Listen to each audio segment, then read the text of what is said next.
হযরত ইমাম আযম আবু হানিফা রাহিমাহুল্লাহ, যার 1 লক্ষ হাদিস মুখস্থ ছিল, একটা টুকরা মুখস্থ করতাম পারি না, আর 1 লক্ষ হাদিসের হাফেজ ছিলেন। সুবহানাল্লাহ, সুবহানাল্লাহ।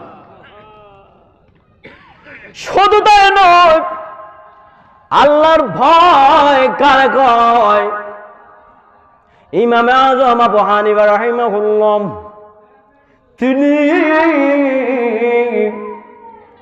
যে নবীরে ঘুমের ঘরে একবার স্বপ্নে যুগে দেখলে পরে রে জাহান্নামের আগুন হারাম হয়ে যায়। সে নবী মুহাম্মদুর রাসূলুল্লাহ সাল্লাল্লাহু আলাইহি সাল্লামের নয়নের পুতুলি ইমাম হাসান হুসাইন যখন ঘরের মধ্যে, মা ফাতেমার ঘরের মাঝে যখন চুলায় আগুন জ্বলে না, 3 দিন পর্যন্ত কোনো খাবার নাই, পেটের খিদার যন্ত্রণা সহ্য করতে পারে না, বলল মা মা চলো মা আমরা নানার বাড়িতে বেড়াইতে যাই।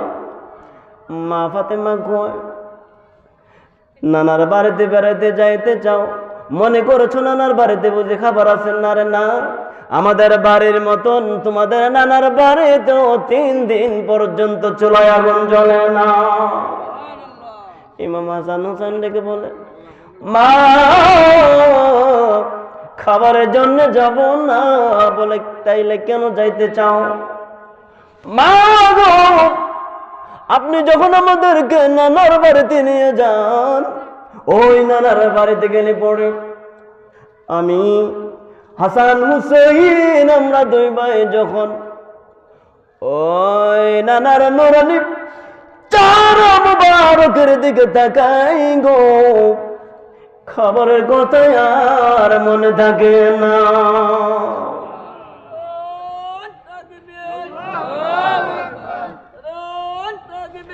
আল্লাহ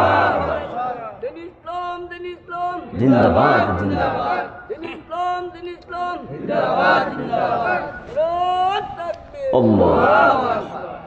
আমার ভারত বলে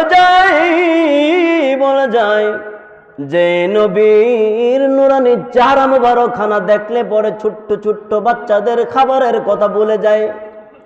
এমন নবীর মক্কার কাফেররা দেখলো, মদিনার ইহুদিরা দেখলো, উম্মত হইলাম নবীরে দেখলাম না, নবীজির না দেখাইয়া মরণ দিও না, কন্যা নবীজির না দেখাইয়া মরণ দিও না। যে নবীরে একটাবার ঘুমের ঘরে স্বপ্ন যুগে দেখলে জাহান্নামের আগুন হারাম হয়ে যায়, এমন নবীজি সাল্লাল্লাহু আলাইহি সাল্লামকে সেই ইমামে আযম হযরত নুমান বিন সাবিত আবু হানিফা রাহিমাহুল্লাহ 1 বার নয় 2 বার নয় 63 বার স্বপ্ন যুগে দিদার লাভ করেছেন। কোন সুবহানাল্লাহ। একটাবার দেখলে জাহান্নামের আগুন হারাম হয়ে যায়, 63 বার দেখছেন সেই মানুষ ইমামে আযম আবু হানিফা রাহিমাহুল্লাহ, যার 1 লক্ষ হাদিস মুখস্থ, যিনি একটা পাথরের উপরে বসে 10,000 মর্তবা 10,000 বার কালামে হাকিমকে এইভাবে আল্লাহর কালামকে খতম করেছেন 10,000 বার একটা পাথরের উপরে বসে ওনার জীবনে। কোন সুবহানাল্লাহ। আল্লাহর ভয় কারে কো? ইলার কাছে গেছে ফতোয়া আনবার লাগে। ওই আবু হানিফা সাহেবের কথা যদি কইতাম যায় তাইলে অনেক লম্বা সময়ের দরকার। আমার কানও একটা ফুয়ায় পড়ছে অনেক আগে, ওই তাড়াতাড়ি ছেড়ে দিবার লাগে। তো এলে হুজুর আইলেন আমি ছাড়তাম, তো হাইল্লাবাড়ি তোর মাইক ফালাই রঙ যেত না, ঠিক কিনা জোরে কন? এখন আপনারা কষ্ট হইতেছে বলতেছিল ইমাম আযম আবু হানিফা রাহিমাহুল্লাহ, তিনি এমন আল্লাহওয়ালা ছিলেন, রমজান মাস আসলে পরে আমরা সারাটা মাস লাগায় একটা খতম দেই তারাবির, আর তাইনে দৈনিক 30 দিন 30টা খতম দিয়েছেন কোন সুবহানাল্লাহ।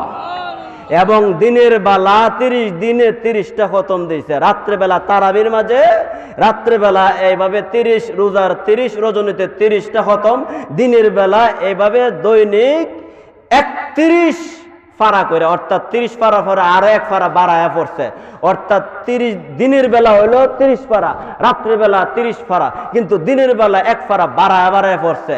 এই হিসেবে রাত্রে 30, দিনের 30 60, আর 1 ফারা বাড়ায়া পড়নে 30 দিনে 30 61 খতম প্রত্যেক রমজান মাসে তিনি আদায় করতেন কোন সুবহানাল্লাহ। ঈদুল ফিতরের দিন 61 খতমের কোরআনের সওয়াব রেসানে নিয়ে আল্লাহর দরবারে মুনাজাত করতেন কোন সুবহানাল্লাহ। ইমাম আজম আবু হানিফা রাহিমাহুল্লাহ ইলার কাছে গেছে, এক বেচারা বাই বাই কাজ্জা লাগবে, জাগা লয়ে সেরা সম্পত্তি আত্মসাৎ করে লাইতেছে, ওখানে লোক পারে না, এখন পরকালে যে ফামু এইটার ডকুমেন্টটা একটু শক্ত করবার লাগিয়া লয়ে গেছে, এটা বুঝবার লাগিয়া ফতুয়া আনতো গেছে, তাই নেড়ে গিয়া দে বাড়িত পাইছে না। কই গেছে? গোসল করতে গেছে নদীত। কই গেছে? নদীত গোসল করতে গেছে। কেডা গেছেন? ইমাম আজম আবু হানিফা রাহিমাহুল্লাহ। তিনি ঘর থেকে রওনা দিলেন নদীর দিকে। তিনি লক্ষ্য করে দেখতে পাইলেন নদী থেকে গোসল শেষ করে হাসিটা লইয়া কান্দ লইয়া হোরা হেতের কিনার দায় পড়তেছে বাড়িতে। সুবহানাল্লাহ। বাগদাদের এইভাবে বাইর যাইতেছে, দেখে সিগনালাইছে, এখনো কইতেছে হুজুর আমি যে বাড়িতে গেছিলাম আপনার লেগে, বাড়ির তো পাইছি না, শুনছি গোসল করতে নাইছেন, এখন তো আপনারা আমি কষ্ট দিতে পাইছি, ইয়ানো যা আইসিন বলে অনেক কে লেগে আইছেন? আমি একটা কথা বুঝতাম আইসলাম, এই কথাটা হইলো, আচ্ছা আপনি হাসিটা একটু নিচে নামেন না, এই মাটিটা থইলে পরে আমি এই কথাটা জিগাইতাম, কিতা কইবা কয়ালো না, আমি তো এটা মার নামাইতাম না। সুবহানাল্লাহ। নারায়ে তাকবীর, মুফাসসির হুজুরের আগমন, হযরত মাওলানা মুস্তাক আহমদ বলবি হুজুরের আগমন, নারায়ে তাকবীর। মাহফিল কমিটির পক্ষ থেকে নারায়ে তাকবীর। হুজুর আইফোন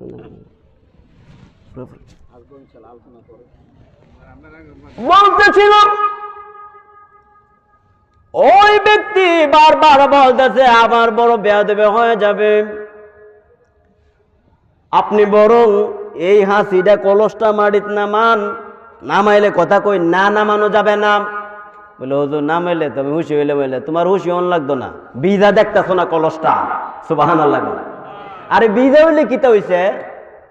তো বিজা কলসটা যে আমি আরেক বেড়ার হেতের মেধে থুমু, এটার তলার মেধে মাড়ি লাগবো, উগলা বালু কোনো যদি বেড়ার হেতের আমি আবু হানিফার বাড়ির জায়গা, ইহানুই আমি জাহান্নামে যাওয়ানোর জন্য যথেষ্ট। সুবহানাল্লাহ। অতএব আমার কান্দ থাকতে থাকতে কিতা কইবা কয়ালাও। সুবহানাল্লাহ।